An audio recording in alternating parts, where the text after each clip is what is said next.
and welcome back to the Paleocast Gaming Network. I'm Caitlin, and today I want to show you a little clip from The Sinking City, which is a game that I've been playing recently. And there's a dinosaur in this game, although there's not meant to be one, I think. And I'll explain what I mean in a second. What happened is I started playing this game, and it's set in a Lovecraftian horror universe where Cthulhu-type monsters exist.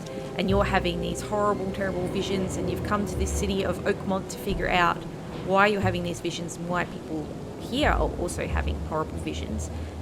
And you've been tasked with, because you're also a detective, I should add, so you've been tasked with finding this missing scientific expedition, and their headquarters are here. So I went into the building to have a look. The door's been kicked in. Everything's been torn apart, although a lot of the city looks like it's been torn apart anyway because of a flooding incident. But going up the stairs, there's this Spinosaurus skull just hanging here on what looks like to be a set of ribs, so there's no neck or one neck vertebra. But anyway, a Spinosaurid skull in the middle of this game. And I don't think there are supposed to be dinosaurs in this game. I feel like perhaps the artist just looked at a Spinosaurid skull and thought that's pretty cool, I'm going to make it into a sea creature for this Cthulhu nightmare game. And I just wanted to have a bit of a better look at it and show you guys, because it's interesting to see an accurate representation of a dinosaur in a game that's not intending to have one. And the reason why I could tell this was a Spinosaurid is this classic long shape of the skull. So really extended rostrum and dentary, so the top and the bottom of the jaw. And particularly if you have a look at the tip of the snout there, you can see some very long teeth, but then this dorsiventral compression of the premaxilla, so that just means it's shorter, sort of squished from top to bottom. And there's fewer teeth, and then it expands out again and you get these big teeth. And that's a classic sort of thing that you see in these Spinosaurids. The other thing that tipped me off to the fact that this is a dinosaur skull, an archosauriform skull, is the fact that there are 3 holes in the skull, one in front of the orbit, one behind the orbit.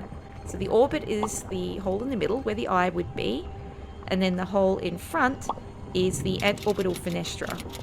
And that is a typical thing that you see in archosauriforms, so that's crocodiles and birds as well, although a lot of modern crocodiles, if not all of them, have theirs secondarily reduced, but it was there evolutionarily in the pathway. So that's how you know you're looking at a dinosaur skull, and that's why I was kind of surprised to see something so accurately depicted like this in this game. And I think this is probably modelled after Spinosaurus and not Suchomimus or Baryonyx, because the nares, so the little hole there is the external nares where the nostrils would be, or close to. They're quite small and they're quite far back along that rostrum, closer toward that antorbital fenestra. In something like Baryonyx or Suchomimus, that would be quite a bit larger. And in something like Ceratoseucops, it would also be closer toward the tip of the snout. So this is something that is typically Spinosaurus-ian, Spinosaurus-like. But the last feature I wanted to mention here was the crest on top of the skull, which is very cool. Also inspired from Spinosaurus, but Spinosaurus doesn't have a crest exactly like this. So the artist has modelled the crest going from the antorbital fenestra over the top of the orbit toward the back of the skull, whereas Spinosaurus had a similar little crest in front of the orbit, so in front of the eye, on top of the antorbital fenestra. Which is totally fine for this to look different, because this is not supposed to be Spinosaurus. This is supposed to be some sort of sea monster, I presume. But yeah, I just thought I'd share it with you all. Thought that was very cool. And I'm not going to get into the debate about whether Spinosaurus was fully aquatic or semi-aquatic or anything like that here. If you want me to talk about that more, then leave a comment below. But I was curious as to whether the artist added in this Spinosaurus skull on the idea that they were fully aquatic.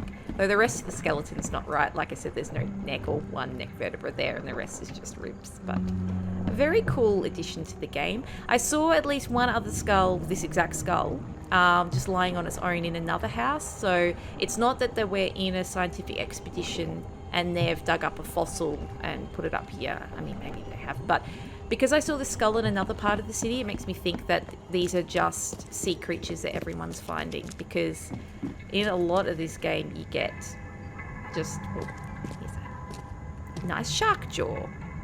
You get a lot of dead fish and dead sharks and all other sort of modern sea creatures just laying around.